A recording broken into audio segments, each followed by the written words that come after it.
Hello and welcome back to Baby Alice's Stories. We now return to The Adventures of Huckleberry Finn by Mark Twain. Chapter 18. Colonel Grangerford was a gentleman, you see. He was a gentleman all over, and so was his family. He was well born, as the saying is, and that's worth as much in a man as it is in a horse. So the widow Douglas said, and nobody ever denied that she was of the first aristocracy in our town, and Pap, he always said it. He always said it too, though he warn't no more quality than a mudcat himself. Colonel Grangerford was very tall and very slim, and had a darkish pally complexion. Not a sign of red in it anywheres. He was clean shaved every morning, all over his thin face, and he had the thinnest kind of lips, and the thinnest kind of nostrils, and a high nose, and heavy eyebrows, and the blackest kind of eyes, sunk so deep back that they seemed like they was looking out of caverns at you, as you might say. His forehead was high, and his hair was black and straight, and hung to his shoulders. His hands was long and thin, and every day of his life he put on a clean shirt and a full suit from head to foot, made out of linen so white it hurt your eyes to look at it. And on Sundays he wore a blue tailcoat with brass buttons on it. He carried a mahogany cane with a silver head to it. There warn't no frivolousness about him, not a bit. He warn't ever loud. He was as kind as he could be. You could feel that, and so you had confidence. Sometimes he smiled, and it was good to see. But when he straightened himself up like a liberty pole, and the lightning begun to flicker out from under his eyebrows, you wanted to climb a tree first and find out what the matter was afterwards. He didn't ever have to tell anybody to mind their manners. Everybody was always good-mannered where he was. Everybody loved to have him around too. He was sunshine most always. He made it seem like good weather. When he turned into a cloud bank, it was awful dark for a half a minute. That was enough. There wouldn't nothing go wrong again for a week. When him and the old lady come down in the morning, all the family got up out of their chairs and give them good day, and didn't sit down again till they had sat down. Then Tom and Bob went to the sideboard where the decanters was, and mixed a glass of bitters, and handed it to him. And he held it in his hand and waited till Tom's and Bob's was mixed. And then they bowed and said, "All duty to you, sir and madam."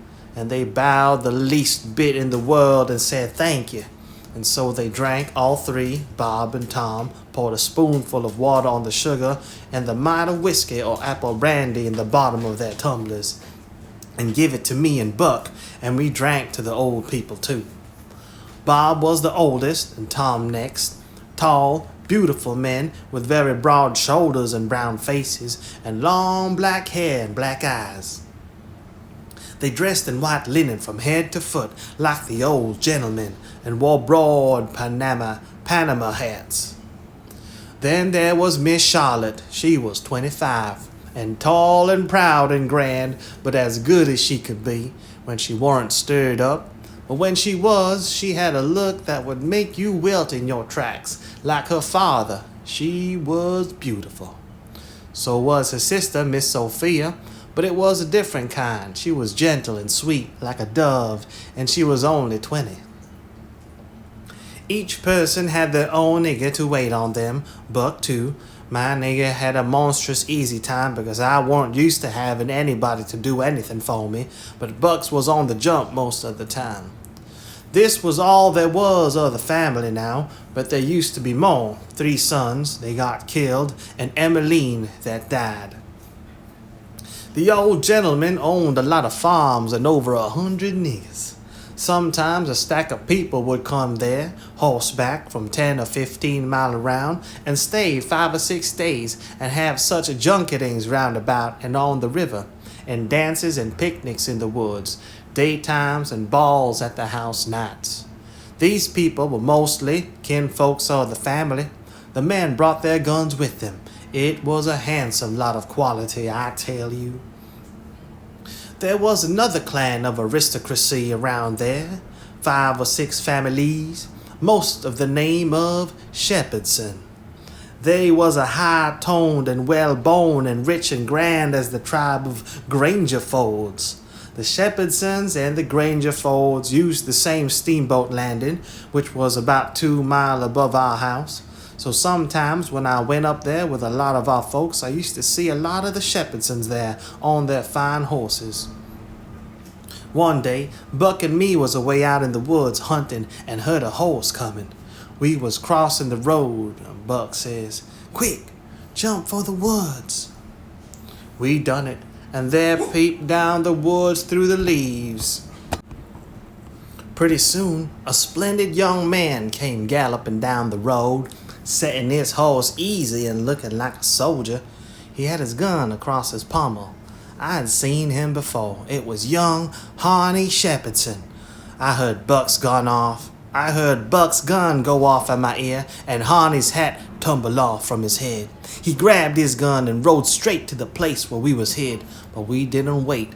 We started through the woods on a run. The woods weren't thick, so I looked over my shoulder to dodge the bullet, and twice I seen Harney cover Buck with his gun, and then he rode away the way he come to get his hat, I reckon, but I couldn't see. We never stopped running till we got home. The old gentleman's eyes blazed a minute. 'Twas pleasure mainly, I judged. Then his face sort of smoothed down, and he says kind of gentle, "I don't like that shooting from behind a bush. Why didn't you step into the road, my boy?" "The Shepherdsons don't, father. They always take advantage." Miss Charlotte, she held her head up like a queen while Buck was telling his tale, and her nostrils spread and her eyes snapped. The 2 young men looked dark, but never said nothing. Miss Sophia, she turned pale, but the color came back when she found the man weren't hurt. Soon as I could get Buck down by the corn cribs under the trees by ourselves, I says, "Did you want to kill him, Buck?" "Well, I bet I did." "What did he do to you?" "Him? He never done nothing to me." "Well then, what did you want to kill him for?" "Why, nothing. It's on account of the feud." "What's a feud?" Why, where was you raised? Don't you know what a feud is?" "Never heard of it before. Tell me about it." "Well," says Buck, "a feud is this way. A man has a quarrel with another man and kills him. Then that other man's brother kills him. Then the other brothers on both sides go for one another. Then the cousins chip in, and by and by everybody's killed off, and there ain't no more feud. But it's kind of slow and takes a long time." "Has this one been going on long, Buck?" "Well, I should reckon it started 30 years ago, or summers along there. There was trouble about something, and then a lawsuit to settle it, and the suit went agin one of the men, and so he up and shot the man that won the suit, which he would naturally do, of course. Anybody would." "What was the trouble about, Buck? Land?" "I reckon maybe. I don't know." "Well, who done the shooting? Was it a Grangerford or a Shepherdson?" "Laws, how do I know? It was a long time ago." "Don't anybody know?" "Oh yes, Pa knows, I reckon, and some of the other old folks, but they don't know now what the row was about in the first place." "Has there been many killed, Buck?" "Yes. Right smart chance of funerals, but they don't always kill. Pa's got a few buckshot in him, but he don't mind it 'cause he don't weigh much anyway. Bob's been carved up some with a bowie, and Tom's been hurt once or twice." "Has anybody been killed this year, Buck?" "Yes, we got one, and they got one. About 3 months ago, my cousin Bud, 14 years old, was riding through the woods on the other side of the river. on to other side of the river and didn't have no weapon with him, which was blame foolishness. And in a lonesome place he hears a horse a coming behind him and sees old Baldy Shepherd's son a linking after him with his gun in his hand and his white hair a flying in the wind. And instead of jumping off and taking to the brush, Bud Lode he could outrun him, so they had it nip and tuck for 5 mile and more, the old man a gaining all the time. So at last Bud seen it warn't any use, so he stopped and faced around so as to have the bullet holes in front, And the old man he rode up and shot him down. But he didn't get much chance to enjoy his luck, for inside of a week our folks laid him out. I reckon that old man was a coward, Buck. I reckon he warn't a coward, not by a blame sight. There ain't a coward amongst them Shepherdsons, not a one, and there ain't no cowards amongst the Granger foes either. Why, that old man kept up his end in a fight one day for a half an hour against 3 Granger foes and come out winner. They was all a horseback. He lit off his horse and got behind a little woodpile and kept his horse before him to stop the bullets. But the Granger foes stayed on their horses and capered around the old man and peppered away at him. And he peppered away at them. Him and his horse both went home pretty leaky and crippled, but the Granger foes had to be fetched home, and one of them was dead, and another died the next day. No, sir, if a body's out hunting for cowards, he don't want to fool away any time against Shepherdsons, because they don't breed any of that kind. Next Sunday, we all went to church about 3 mile, everybody a horseback. The men took their guns along, so did Buck, and kept them between the knees or stood them handy against the wall. Shepherdsons done the same. It was pretty honorary preaching, all about brotherly love and such like tiresomeness, but everybody said it was a good sermon, and they all talked it over going home, and had such a powerful lot to say about faith and good works and free grace and pre-forodestation.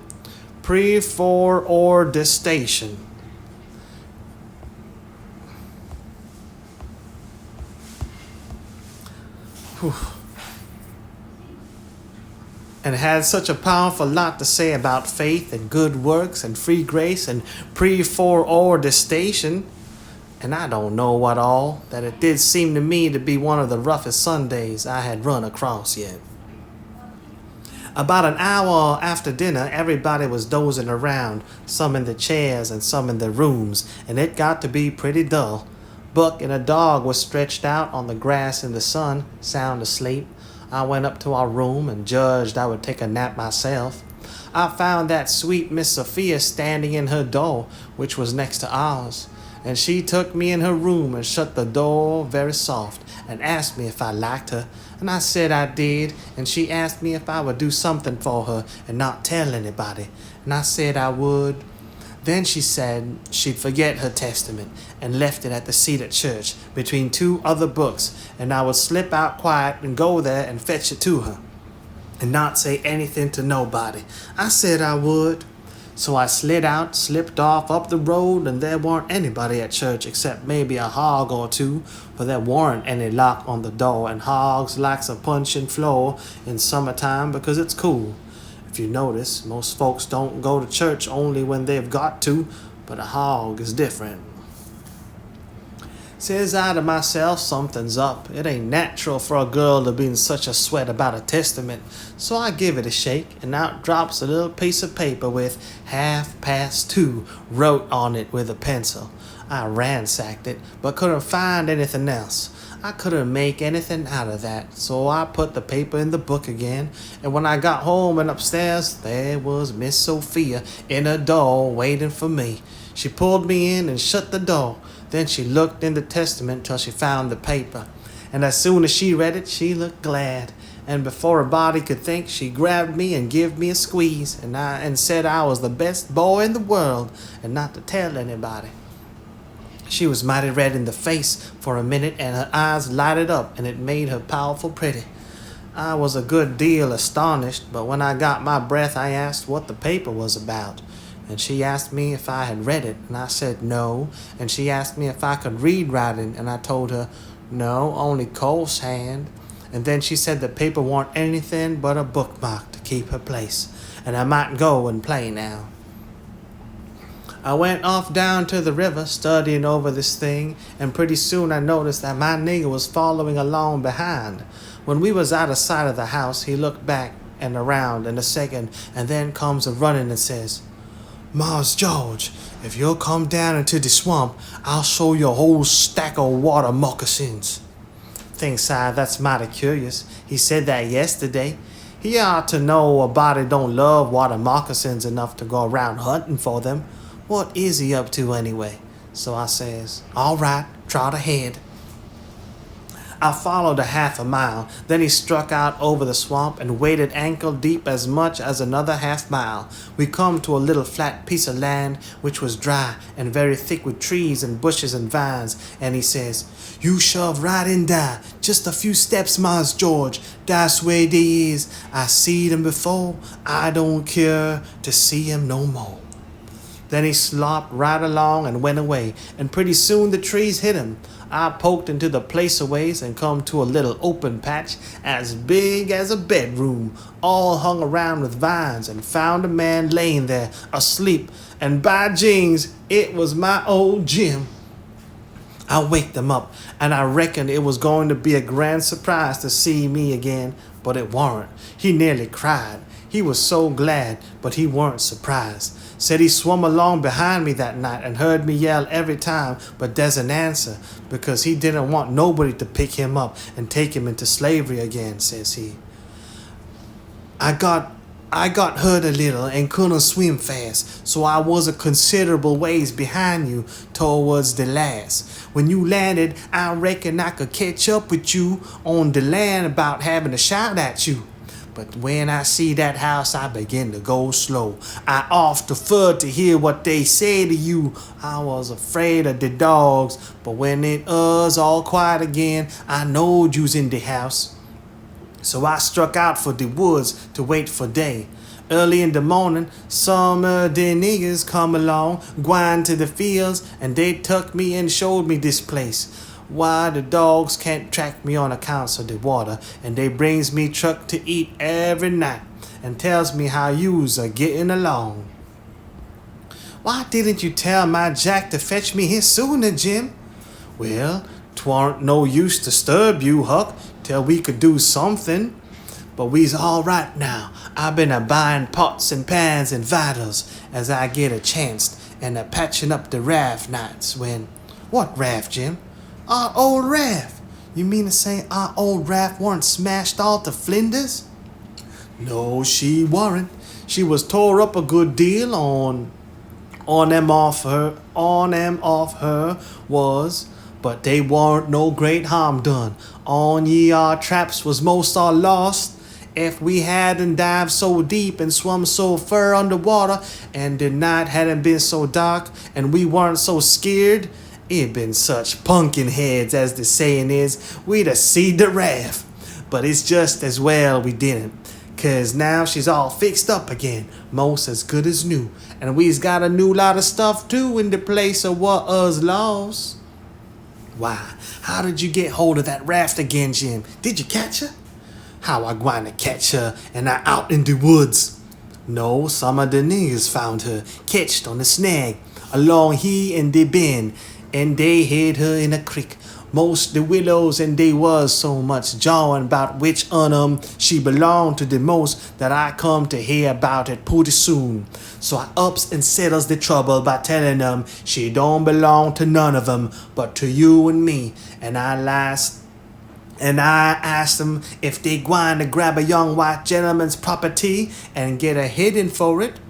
Then I get 'em 10 cents apiece, and they is mighty well satisfied, and wish some more rafts would come along and make 'em rich again.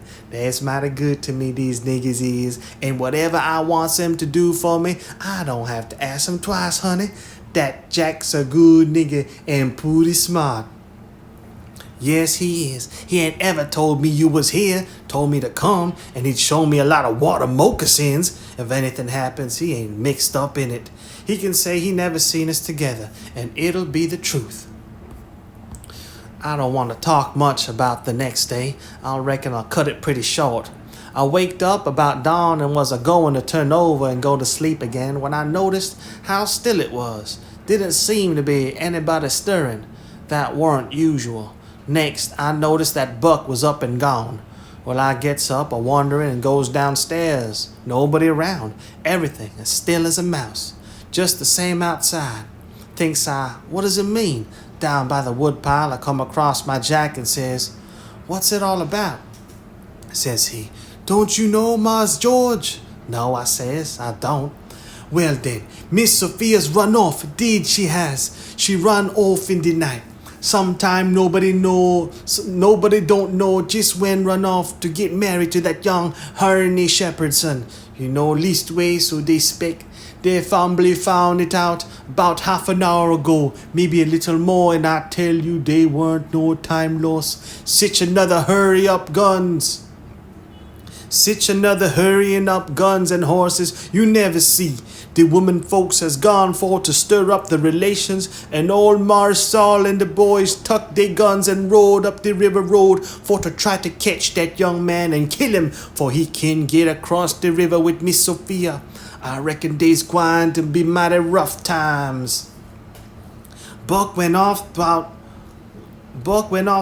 waking me up. Well, I reckon he did. They weren't going to mix you up in it. Mars Buck, he loaded up his gun and he's going to fetch home a Shepherdson, old bust. Well, there'll be plenty on da. I reckon, and you bet you he'll fetch one if he gets a chance. I took up the river road as hard as I could put. By and by, I began to hear guns a good ways off. When I come inside of the log store and the wood pile where the steamboats land, I worked along under the trees and brush till I got to a good place. Then I climbed up into the forks of a cottonwood that was out of reach and watched. There was a wood rank 4 foot high, a little ways in front of the tree, and first I was going to hide behind that, but maybe it was luckier I didn't. There were 4 or 5 men cavorting around on their horses in the open place before the log store, cussing and yelling and trying to get a couple of young chaps that was behind the wood rank alongside of the steamboat landing, but they couldn't come in. Every time one of them showed himself on the riverside of the woodpile, he got shot at. The 2 boys were squatting back to back behind the pile so they could watch both ways. By and by, the men stopped cavorting around and yelling. They started riding towards the store. Then up gets one of the boys, draws a steady bead over the wood rank, and drops one of them out of his saddle. All the men jumped off their horses and grabbed the hurt one and started to carry him to the store. In that minute, the 2 boys started on the run. They got halfway to the tree I was in before the men noticed. Then the men see them and jumped on their horses and took out after them. They gained on the boys, but it didn't do no good. The boys had too good a start. They got to the woodpile that was in front of my tree and slipped in behind it, and so they had the bulge on the men again. One of the boys was Buck, and the other was a slim young chap about 19 years old. The men ripped around a while and then rode away as soon as they was out of sight. I sung out to Buck and told him. He didn't know what to make of my voice coming out of the tree at first. He was awful surprised. He told me to watch out sharp and let him know when the men come inside again. Said they was up to some devilment or other. Wouldn't be gone long. I wished I was out of that tree, but I dasn't come down. Buck begun to cry and rip, and lo that him and his cousin Joe, that was the other young chap, would make up for this day yet. He said his father and his 2 brothers was killed, and 2 or 3 of the enemy. Said the Shepherdsons laid for them in ambush. Buck said his father and brothers ought to waited for their relations. The Shepherdsons was too strong for them. I asked him what was become of young Harney and Miss Sophia. He said they got across the river and was safe. I was glad of that. But the way Buck did take on because he didn't manage to kill Honey that day he shot at him, I ain't ever heard anything like it.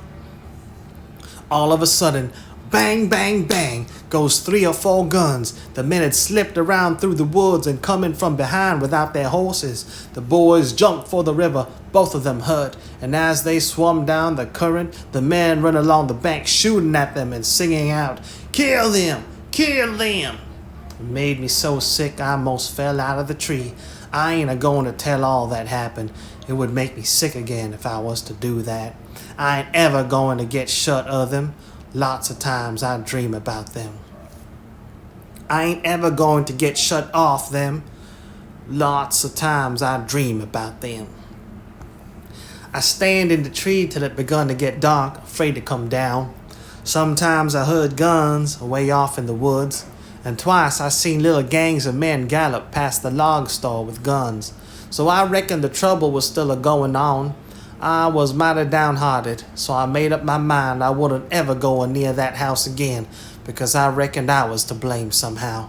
I judged that piece of paper meant that Miss Sophia was to meet Honey somewheres at 2:30 and run off, and I judged I ought to told her father about that paper and the curious way she acted, and then maybe he would have locked her up and this awful mess wouldn't ever happened. When I got down out of the tree, I crept along down the riverbank a piece and found the 2 bodies laying in the edge of the water. I tugged at them till I got them ashore, then I covered up their faces and got away as quick as I could. I cried a little when I was covering up Buck's face, for he was mighty good to me. It was just dark now. I never went near the house, but struck through the woods and made for the swamp. Jim warn't on his island, so I tramped off in a hurry for the creek and crowded through the willows, red hot to jump aboard and get out of that awful country. The raft was gone. My souls, but I was scared. I couldn't get my breath for almost a minute. Then I raised a yell. A voice not 25 foot from me says, "Good land, is that you, honey? Don't make no noise." It was Jim's voice. Nothing ever sounded so good before. I run along the bank a piece and get aboard, and Jim, he grabbed me and hugged me, and he was so glad to see me, he says, "Laws bless you, child. I was right down sure you was dead again. I was right down sure you was dead again. Jack's been here. Jack's been here. He says he reckon you's been shot, case you didn't come home no more. So I's just this minute starting the raft down towards the mouth of the creek. So I just this minute starting the raft down towards the mouth of their creek, so's to be all ready for to shove out and leave soon as Jack comes again and tells me for certain you is dead. Lawsy, I's mighty glad to get you back again, honey." I says, "All right, that's mighty good. They won't find me, and they'll think I've been killed and floated down the river. There's something up there that'll help them to think so. So don't you lose no time, Jim, but just shove off for the big water as fast as ever you can." I never felt easy till the raft was 2 miles below there and out in the middle of the Mississippi. Then we hung up our signal lantern and judged that we was free and safe once more. I hadn't had a bite to eat since yesterday, so Jim, he got out some corn dodgers and buttermilk and pork and cabbage and greens. There ain't nothing in the world so good when it's cooked right, and whilst I eat my supper, we talked and had a good time. I was powerful glad to get away from the feuds, and so was Jim to get away from the swamp. We said there warn't no home like a raft after all. Other places do seem so cramped up and smothery, but a raft don't. You feel mighty free and easy and comfortable on a raft. Chapter 19. 2 or 3 days and nights went by. I reckon I might say they swum by. They slid along so quiet and smooth and lovely. Here is the way we put in the time. It was a monstrous big river down there, sometimes 1.5 miles wide. We run nights and laid up and hid daytimes. Soon as night was most gone, we stopped navigating and tied up, nearly always in the dead water under a towhead, and then cut young cottonwoods and willows and hid the raft with them. Then we set out the lines. Next, we slid into the river and had a swim, so as to freshen up and cool off. Then we sat down on the sandy bottom where the water was about knee-deep and watched the daylight come. Not a sound anywheres, perfectly still, just like the whole world was asleep, only sometimes the bullfrogs are cluttering maybe. The first thing to see looking away over the water was a kind of a dull line that was the woods on the other side. You couldn't make nothing else out. Then a pale place in the sky, then more paleness spreading around, then the river softened up, a way off and weren't black anymore but gray. You could see little dark spots drifting along ever so far away, trading scows and such things and long black streak rafts. Sometimes you could hear a sweep creaking or jumbled up voices. It was so still and sounds came so far. And by you could see a streak on the water, which you know by the look of the streak that there's a snag there in a swift current which breaks on it and makes the streak look that way.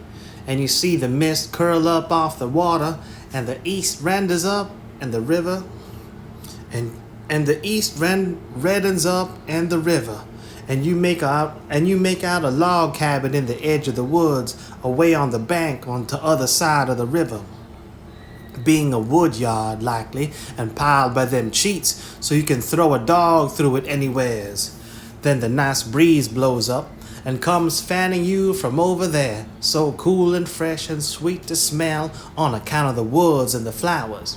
But sometimes not that way, because they've left dead fish laying around, gauze and such, and they do get pretty rank.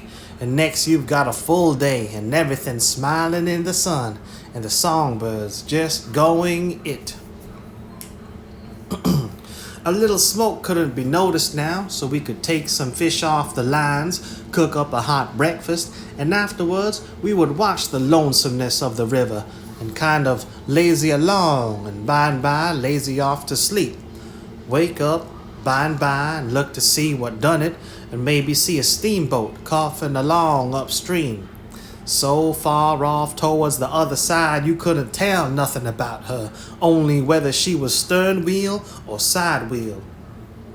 Then for about an hour there wouldn't be nothing to hear nor nothing to see, just solid lonesomeness. Next you'd see a raft sliding by, away off yonder, maybe a galoot on it, chopping, because they're most always doing it on a raft. You'd see the axe flash and come down. You don't hear nothing. You see that axe go up again, and by the time it's above the man's head, then you hear the ka-chunk. It had took all that time to come over the water, so we would put in the day, lazying around, listening to the stillness. Once there was a thick fog, and the rafts and things that went by was beating tin pans so the steamboats wouldn't run over them. A scow or a raft went by so close we could hear them talking and cussing and laughing, heard them plain, but we couldn't see no sign of them. It made you feel crawly. It was like spirits carrying on that way in the air. Jim said he believed it was spirits, but I says, no spirits wouldn't say, "Dern the dern frog." No spirits wouldn't say, "Dern the dern fog." Soon as it was night, we shoved. When we got her out to about the middle, we let her alone and let her float wherever the current wanted her to. Then we lit the pipes and dangled our legs in the water and talked about all kinds of things. We was always naked, day and night, whenever the mosquitoes would let us. The new clothes Buck's folks made for me was too good to be comfortable, and besides, I didn't go much in clothes nohow. Sometimes we'd have that whole river all to ourselves for the longest time. Yonder was the banks and the islands across the water, and maybe a spark, which was a candle in a cabin window. And sometimes on the water you could see a spark or two on a raft or a scow, and and maybe you could hear a fiddle or a song coming over from one of them crafts. It's lovely to live on a raft. We had the sky up there all speckled with stars, and we used to lay on our backs and look up at 'em and discuss about whether they was made or only just happened. Jim, he allowed they was made, but I allowed they happened. I judged it would have took too long to make so many. Jim said the moon could have laid 'em. Well, that looked kind of reasonable, so I didn't say nothing against it, because I've seen a frog lay most as many, so of course it could be done. We used to watch the stars that fell too and see them straight down. Jim allowed they'd got spoiled and was hove out of the nest. Once or twice of a night we would see a steamboat slipping along in the dark, and now and then she would belch a whole world of sparks up out of her chimneys, and they would rain down in the river and look awful pretty. Then she would turn a corner, and her lights would wink out, and her powwow shut off, and leave the river still again. And by her waves would get to us, a long time after she was gone, and joggle the raft a bit. And after that, you wouldn't hear nothing, for you couldn't tell how long, except maybe frogs or something. After midnight, the people on shore went to bed, and then for 2 or 3 hours the shores was black.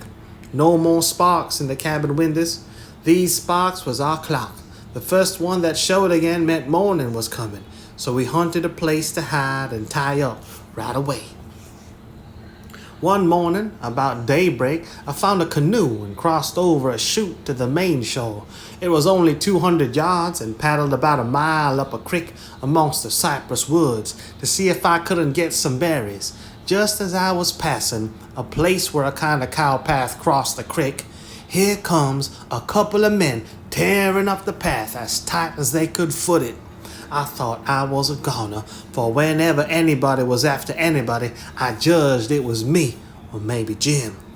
I was about to dig out from there in a hurry, but they was pretty close to me then, and and sung out and begged me to save their lives, said they hadn't been doing nothing and was being chased for it. Said there was men and dogs a coming. They wanted to jump right in, but I says, "Don't you do it. I don't hear the dogs and horses yet. You've got time to crowd through the brush and get up a creek a little ways. Then you take to the water and wade down to me and get in. That'll throw the dogs off the scent." They done it, and as soon as they was aboard, I lit out for our towhead, and in about 5 or 10 minutes, we heard the dogs and the men away off shouting. We heard them come along towards the creek, but couldn't see them. They seemed to stop and fool around a while. Then, as we got further and further away all the time, we couldn't hardly hear them at all. By the time we had left a mile off woods behind us and struck the river, everything was quiet, and we paddled over to the towhead and hid in the cottonwoods and was safe. One of these fellows was about 70 or upwards and had a bald head and very gray whiskers. He had an old battered up slouch hat on and a greasy blue woolen shirt and ragged old blue jeans, breeches stuffed into his boot tops and home knit galooses. No, he had only one. He had an old long-tailed blue jeans coat with slick brass buttons flung over his arm, and both of them had big fat ratty-looking carpet bags. The other fellow was about 30 and dressed about as ornery. After breakfast, we all laid off and talked, and the first thing that come out was that these chaps didn't know one another. "What got you into trouble?" says the bald head to the other chap. "Well, I've been selling the article to take the tartar off the teeth, and it does take it off too, and generally the enamel with it. But I stayed about one night longer than I ought to, and was just in the act of sliding out when I ran across you on the trail this side of town, and you told me they were coming and begged me to help you to get off. So I told you I was expecting trouble myself and would scatter with you. What's the whole yarn? What's yourn? That's the whole yarn. What's yourn?" Well, I'd been a-running a little temperance revival thar about a week, and was the pet of the women folks, big and little, for I was making it mighty warm for the rummies, I tell you, and taking as much as $5 or $6 a night, 10 cents a head, children and niggers free. And business a growing all the time, when somehow or another a little report got around last night that I had a way of putting in my time with a private jug on the sly. A nigger rousted me out this morning and told me the people was gathering on the quiet with their dogs and horses, and they'd be along pretty soon and give me about half an hour's start, and then run me down if they could. And if they got me, they'd tar and feather me and ride me on the rail sure. I didn't wait for no breakfast. I weren't hungry.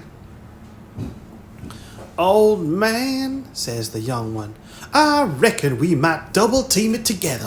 What do you think? I ain't undisposed. What's your line mainly?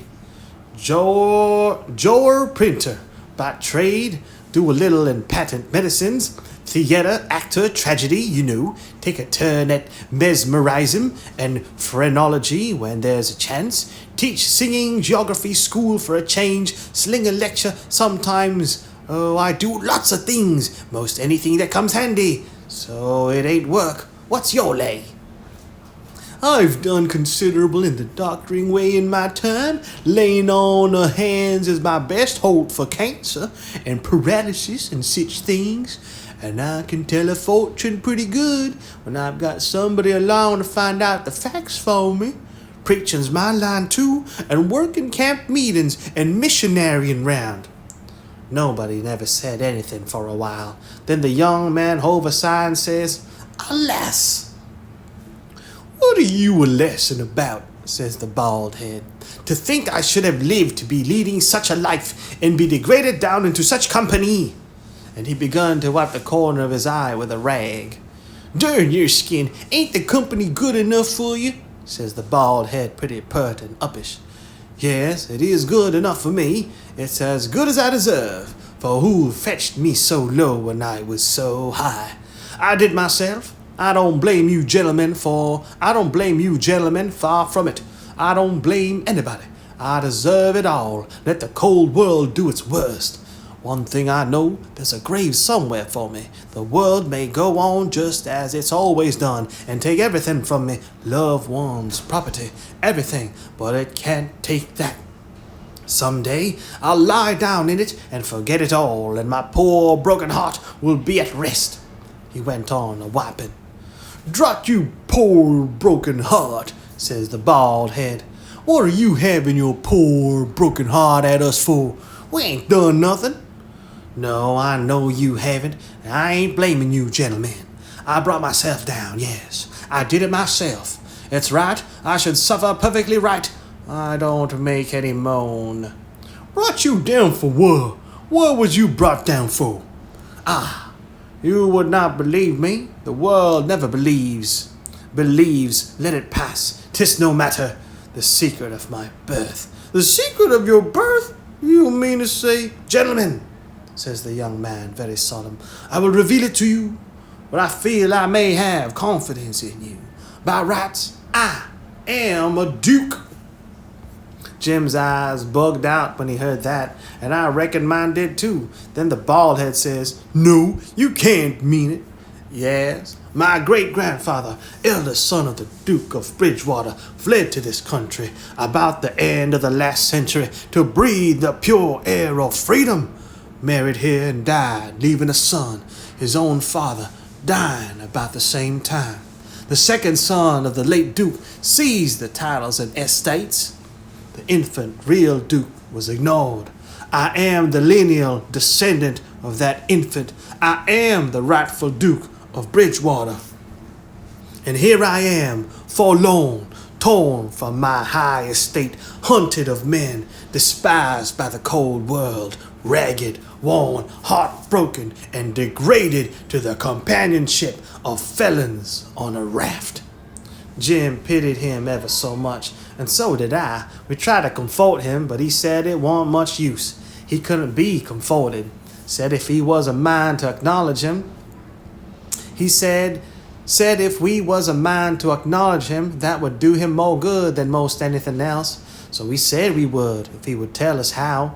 He said we ought to bow when we spoke to him and say, Your Grace, or My Lord, or Your Lordship, and he wouldn't mind if we called him plain Bridgewater, which he said was a title anyway, and not a name, and none of us ought to wait on him at dinner and do any little thing for him he wanted done. And one of us ought to wait on him at dinner and do any little thing for him he wanted done. Well, that was all easy, so we done it. All through dinner, Jim stood around and waited on him and says, Will your Grace have some of this or some of that? And so on, and a body could see it was mighty pleasing to him. But the old man got pretty silent. By and by, didn't have much to say, and didn't look pretty comfortable over all that petting that was going on around that Duke. He seemed to have something on his mind. So along in the afternoon, he says, Looky here, Bilgewater, he says, I'm nation sorry for you, but you ain't the only person that had troubles like that. No, you ain't. You ain't the only person that's been snaked down wrongfully out in a high place. Alas! No, you ain't the only person that had a secret of his birth. And by jings, he begins to cry. Hold, what do you mean? Bilgewater, can I trust you? Says the old man, still sort of sobbing. To the bitter death. He took the old man by the hand and squeezed it and says, The secret of your being. Speak. Bilgewater, I am the late Dolphin. You bet you Jim and me stare this time. Then the Duke says, You are the what? Yes, my friend, it is too true. Your eyes is looking at this very moment on the poor disappeared Dolphin. Louis the 17th, son of Louis the 16th and Mary Antoinette. You? At your age? No. You mean you're the late Charlemagne? You must be 600 or 700 years old at the very least. Trouble has done it, Bilgewater. Trouble has done it. Trouble has brung these gray hairs and this premature balditude. Yes, gentlemen, you see before you in blue jeans in misery, the wandering, exiled, trampled on and suffering rightful king of France. Well, he cried and took on so that me and Jim didn't know hardly what to do. We were so sorry and so glad and proud we got him with us too. So we set in like we done before with the Duke and tried to comfort him, but he said it wasn't no use. Nothing but to be dead and done with it all could do him any good. Though he said it often made him feel easy and better for a while if people treated him according to his rights and got down on one knee to speak to him and always called him Your Majesty and waited on him first at meals and didn't sit down in his presence till he asked them. So Jim and me set to majestying him and doing this and that and to other for him and standing up till he told us we might sit down.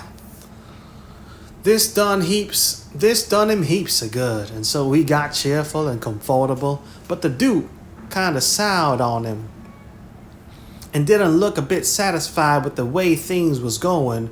Still, the king acted real friendly towards him and said the Duke's great-grandfather and all the other Dukes of Bilgewater was a good deal thought of by his father and was allowed to come to the palace considerable.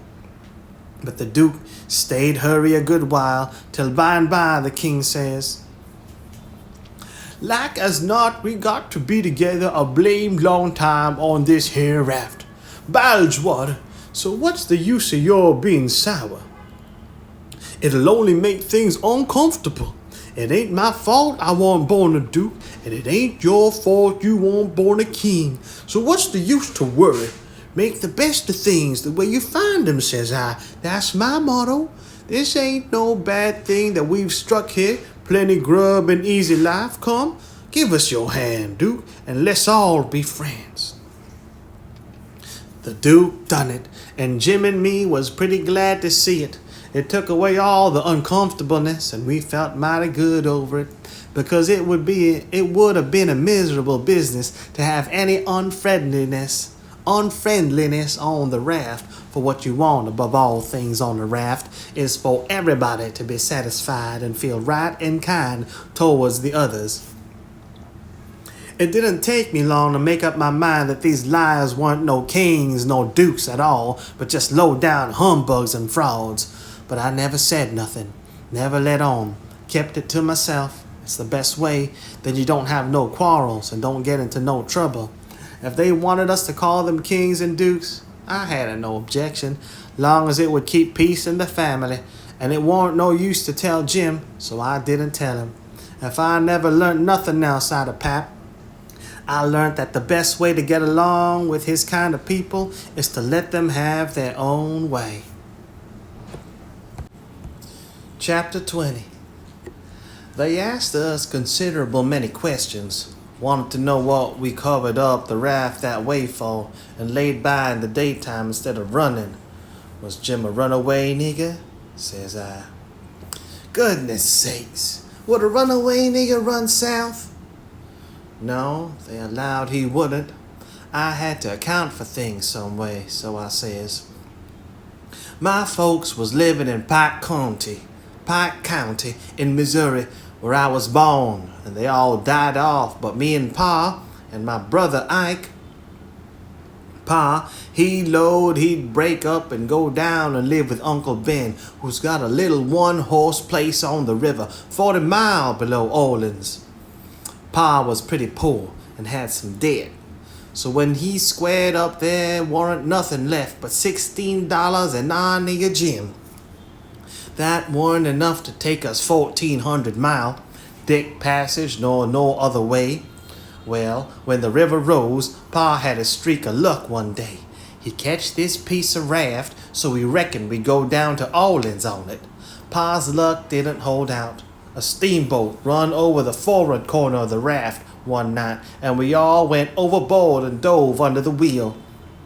Jim and me come up all night, but Pa was drunk, and Ike was only 4 years old, so they never come up no more. Well, for the next day or two, we had considerable trouble, because people was always coming out in skiffs and trying to take Jim away from me, saying they believed he was a runaway nigger. We don't run daytimes no more now. Nights they don't bother us. The Duke says, leave me alone to cipher out a way so we can run in the daytime if we want to. I'll think the thing over. I'll invent a plan that'll fix it. We'll let it alone for today, because of course we don't want to go by that town yonder in daylight. It mightn't be healthy. Towards night, it begun to darken up and look like rain. The heat lightning was squirting around low down in the sky, and the leaves was beginning to shiver. It was going to be pretty ugly. It wasn't easy to see that. It was easy to see that. So the Duke and the King went to overhauling our wigwam to see what the beds was like. My bed was a straw tick, better than Jim's, which was a corn shuck tick. There's always cobs around about in a shuck tick, and they poke into you and hurt. And when you roll over, the dry shucks sound like you was rolling over in a pile of dead leaves, and make such a rustling that you wake up. Well, the Duke allowed he would take my bed, but the King allowed he wouldn't. He says, I should have reckoned the difference in rank would have suggested to you that a corn shuck bed weren't just 15. Weren't just fitting for me to sleep on. Your Grace'll take the shuck bed yourself. Jim and me was in a sweat again for a minute, being afraid there was going to be some more trouble amongst them. So we was pretty glad when the Duke says, 'Tis my fate to be always ground into the mire under the iron heel of oppression. Misfortune has broken my once haughty spirit. I yield, I submit. 'Tis my fate. I am alone in the world. Let me suffer. I can bear it. We got away as soon as it was good and dark. The king told us to stand well out towards the middle of the river and not show a light till we got a long ways below the town. We come in sight of the little bunch of lights by and by, that was the town, you know, and slid by about a half a mile out all night.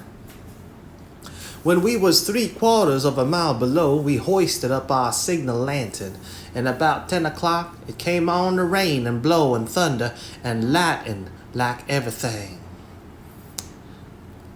So the king told us both to stay on watch till the weather got better.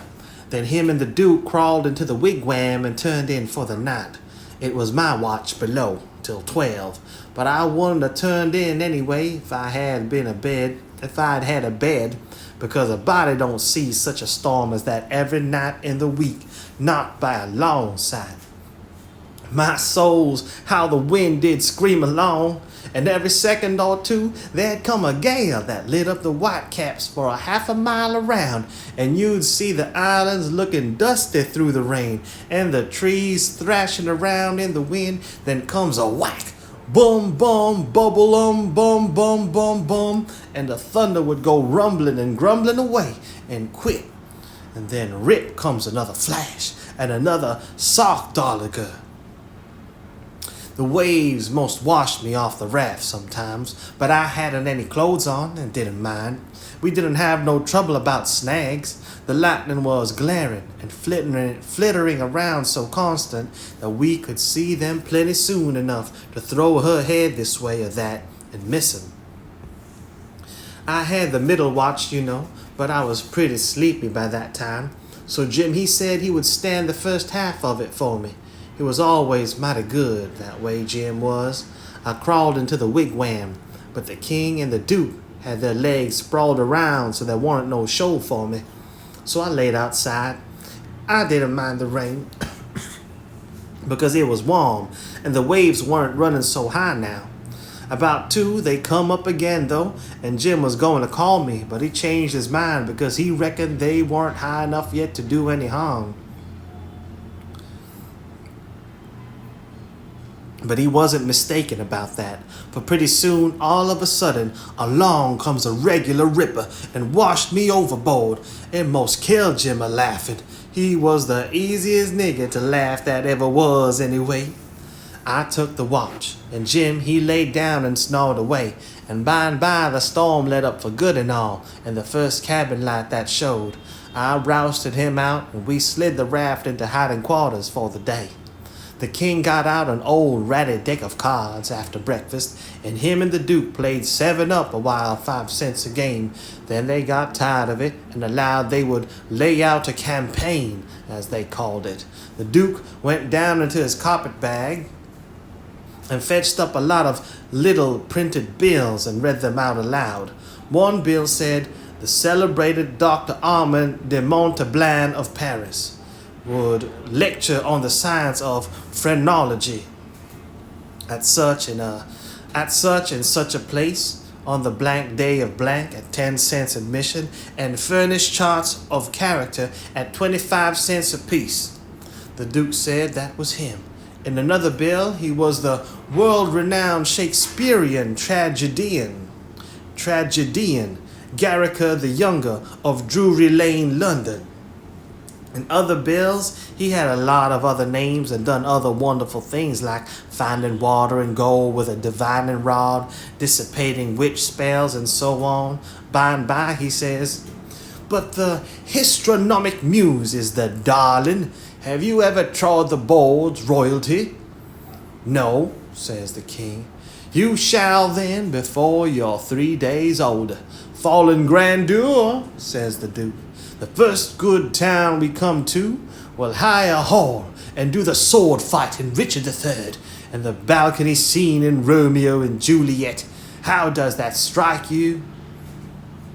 "I'm in, up to the hub, for anything that will pay, Bilgewater. But you see, I don't know nothing about play acting and hadn't ever seen much of it. I was too small when Pap used to have him at the palace. Do you reckon you can learn me?" "Easy." "All right, I'm just a freezing for something fresh anyway. Let's commence right away." So the Duke, he told him all about who Romeo was and who Juliet was, and said he was used to being Romeo so the king could be Juliet. "But if Juliet's such a young gal, Duke, my peeled head and my white whiskers is going to look uncommon odd on her, maybe." "No, don't you worry. These country jakes won't ever think of that. Besides, you know you'll be in costume, and that makes all the difference in the world. Juliet's in a balcony, enjoying the moonlight before she goes to bed, and she's got on her nightgown and her ruffled nightcap. Here are the costumes for the parts." He got out 2 or 3 curtain calico suits, which he said was medieval armor for Richard III and t'other chap, and a long white cotton nightshirt and a ruffled nightcap to match. The king was satisfied, so the Duke got out his book and read the parts over in the most splendid spread-eagle way, prancing around and acting at the same time to show how it had got to be done. Then he gave the book to the king and told him to get his part by heart. There was a little one-horse town about 3 miles down the bend, and after dinner the Duke said he had ciphered out his idea about how to run in daylight without it being dangersome for Jim. So he allowed he would go down to the town and fix that thing. The king allowed he would go too and see if he couldn't strike something. We was out of coffee, so Jim and I better go along with them in the canoe and get some. When we got there weren't nobody stirring, streets empty and perfectly dead and still, like Sunday. We found a sick nigger sunning himself in the backyard, and he said everybody that weren't too young or too sick or too old was gone to camp meeting about 2 miles back in the woods. The king got the directions and allowed he'd go and work that camp meeting for all it's worth, and I might go too. The Duke said what he was after was a printing office. We found it a little bit of a concern up over a carpenter's shop. Carpenters and printers all gone to the meeting and no doors locked. It was a dirty, littered up place and had ink marks and handbills with pictures of horses and runaway niggers on them all over the walls. The Duke shed his coat and said he was all right now, so me and the king lit out for the camp meeting. We got there in about half an hour, fairly dripping, for it was a most awful hot day. There was much as 1,000 people there from 20 mile around. The woods was full of teams and wagons, hitched everywheres, feeding out of the wagon troughs and stomping to keep off the flies. There was sheds made out of poles and roofed over with branches, where they had lemonade and gingerbread to sell, and piles of watermelons and green corn and such like truck. The preaching was going on under the same kinds of sheds, only there was bigger and held crowds of people. The benches was made out of outside slabs of logs with holes bored in the round side to drive sticks into 4 legs. They didn't have no backs. The preachers had high platforms to stand on at one end of the sheds. The women had on sunbonnets, and some had linsey woolsey frocks, some gingham ones, and a few of the young ones had on calico. Some of the young men was barefooted, and some of the children didn't have on any clothes but just a tow linen shirt. Some of the old women was knitting, and some of the young folks was courting on the sly.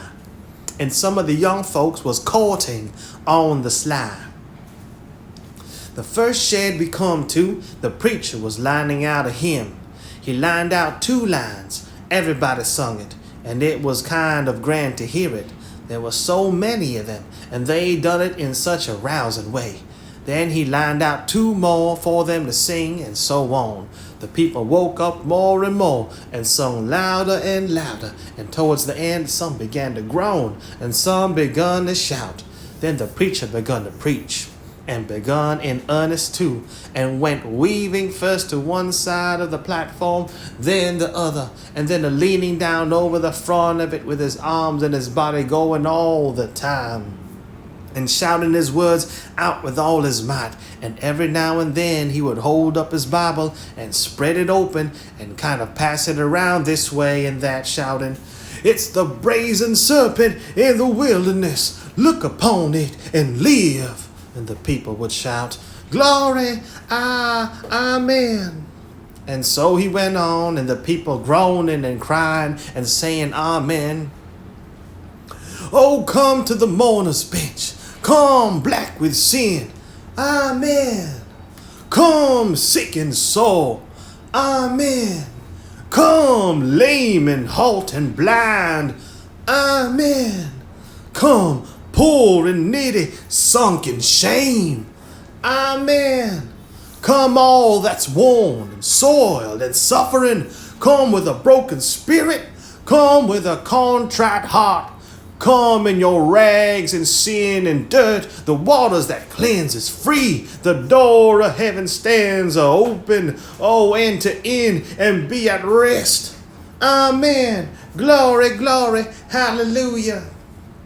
And so on. You couldn't make out what the preacher said anymore on account of the shouting and crying. Folks got up everywheres in the crowd and worked their way just by main strength to the mourner's bench, with the tears running down their faces. And when all the mourners had got up there to the front benches in a crowd, they sung, then shouted, and flung themselves down on the straw, just crazy and wild. Well, the first I know, the king got a-going, and you could hear him over everybody. He went a-charging up onto the platform, and the preacher, he begged him to speak to the people, and he done it. He told them he was a pirate, been a pirate for 30 years, out in the Indian Ocean, and his crew was thinned out considerable. Last spring, in a fight, he was home now to take out some fresh men, and thanks to goodness he'd been robbed last night and put ashore off a steamboat without a cent. And he was glad of it. It was the blessedest thing that ever happened to him, because he was a changed man now, and happy for the first time in his life. And poor as he was going to start right off and work his way back to the Indian Ocean and put in the rest of his life trying to turn the pirates into the true path.